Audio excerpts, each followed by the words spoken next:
Today I'm going to make Shell's Keto Fathead Pizza, and what I have here are my ingredients to make the base, which I'll include the recipe for the base, and I also have the toppings that I will be using. It's important to know that your toppings should be made ahead of time, cooked and ready to go after your base is baked.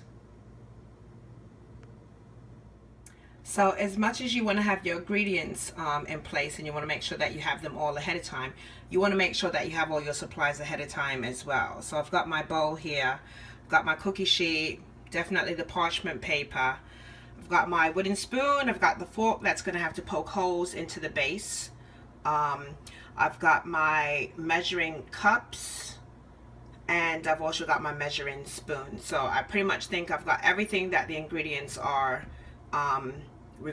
inquiring, so I'm ready to go.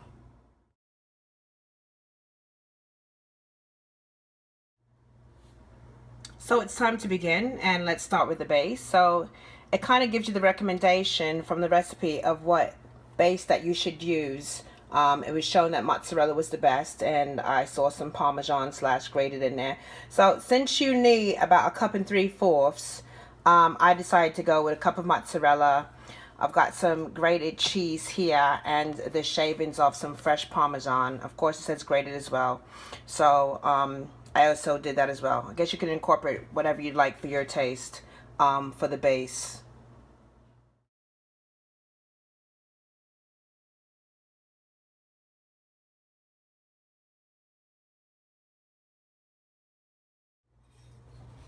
So it says to kind of mix those ingredients together. And so I'm doing that now before I add the 2 ounces of cream cheese. A little good quick mix there. Now it says to add your 2 ounces of cream cheese, and I know we have the block cream cheese, but I find it so much easier to just use some kind of a whipped cream cheese. It comes out a lot much easier and smoother for the tablespoons. And as you see here on this one, it says about 3 tablespoons equals all of that. So we're only using 2, but again, all this has been incorporated in those calories and macros and net carbs that they've given you at the end of the recipe.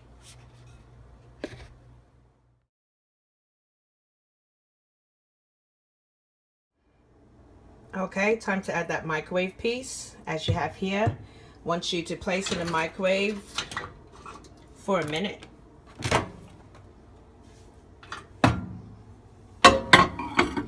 And then after that, you mix it and you do an additional 30 seconds.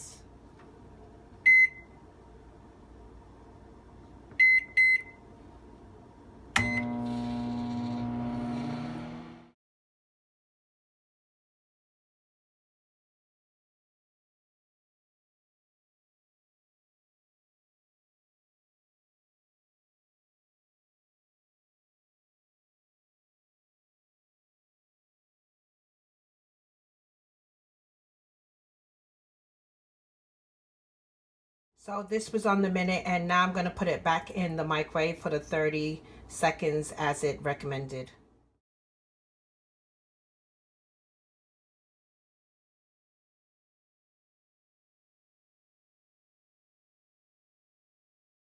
Now it's time to add that egg and the pinch of salt to your base. So I didn't fill my salt up to what exactly is a pinch, because I'm going to add like a little bit of other seasoning for a little flavoring. So it's requiring that you mix gently. So here I am mixing the eggs and the ingredients together. And this is all going to take place before you put it in between the 2 pieces of the parchment paper and shape it out the way how you'd like it to go on your cookie sheet.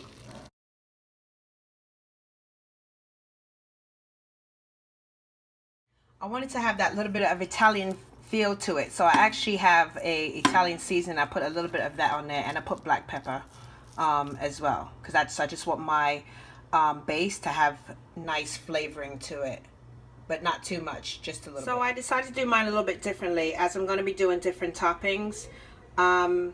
I'm not going to have like one big circular one or one big 9 by 13. I just like to do two small, like little personalized pizzas. So that's why they're on the cookie sheet and they're separated. I'm now going to put the top piece of the parchment paper on top, and I'm going to shape them up. Oh, and for your information, I didn't have a rolling pin because I'm not a regular baker. So I actually used a cup, and I'm just smoothing out the parts. So again, you don't have to go out and get all these extra things that you may not have. Of course, if I require to continue making things like this, I will go out and purchase one. But for now, use what you got. And then I just keep checking it and to check how round it is. And if it's not round enough, I'll just use my hands and slowly shape it, and then as I'm shaping it, I will then roll out again. Make it as flat as you want or as thick as you want. To me, pulling off this to me is as good as a round shape as it's going to get. I'm not a professional, so I like it. At this time, your oven should have already been on 425, heated up and ready to go. And as the directions tell you, 12 to 15 minutes. I always keep a close eye on this because whenever I'm doing baked goods, they require 12 to 15 minutes. But I always start looking a few minutes before. So I'll probably look around 10. But remember, before you do that, you want to poke holes, as it says, evenly around so everything gets evenly cooked.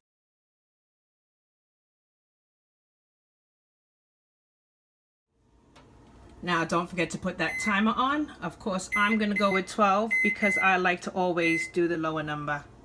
So at this point, I'm getting my sauce ready, and I have made the Keto marinara sauce, which you guys can look up. It's excellent.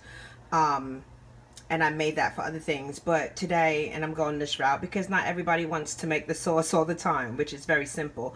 But you can look for your low carb, of course. You're going to shop around for your low carb and your low sugars because you want to make sure that you're keeping everything low carb and keto ready.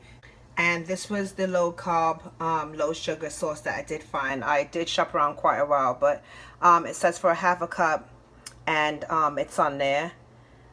And of course, again, you're doing your pizza, so it depends on how much sauce you're going to use. You know, you have to divide up and subtract and work out how much you're using and whatever you're using. So this is me. If I use half a cup, this is what it's going to be. If I end up using a quarter cup, then that's what that will be. You would smell how yummy it smells, but I actually have a little bit under 3 minutes left on my timer. But again, I don't always believe that it's always that certain time, so I always believe that you should check on it. So I'm going to check on it now because I know it's going to have to go back into the oven to melt a little bit with my ingredients. And just as I suspected, it looks pretty ready to me because I know it's going to have to go back in. So I'm actually going to take mine out now. And I'm going to add the rest of the recipe because I know it has to go in. I don't want a burnt crust. So again, I did mine, and even though it says 12 to 15 minutes, I actually took mine out in around 7 minutes. So I guess it all depends on the oven you have, but I do recommend always keeping a close eye. I decided to go with the half a cup this time, and again, this is my first time doing the keto fathead pizza. So I'm going to measure it out. If it seems to be too much, then I'll know to go less. But I definitely don't want to go more than the half a cup. I guess depending on the size of your pizza.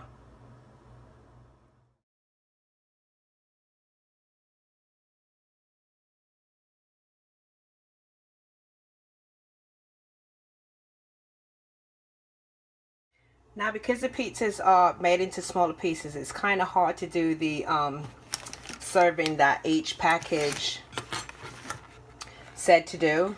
So that's why this pizza looks pretty much loaded.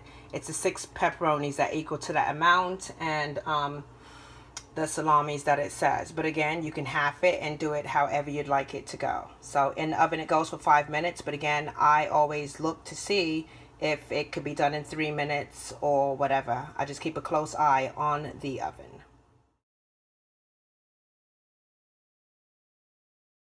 So there you have it. One meat fathead keto pizza low carb, and 1 spinach fathead keto pizza low carb.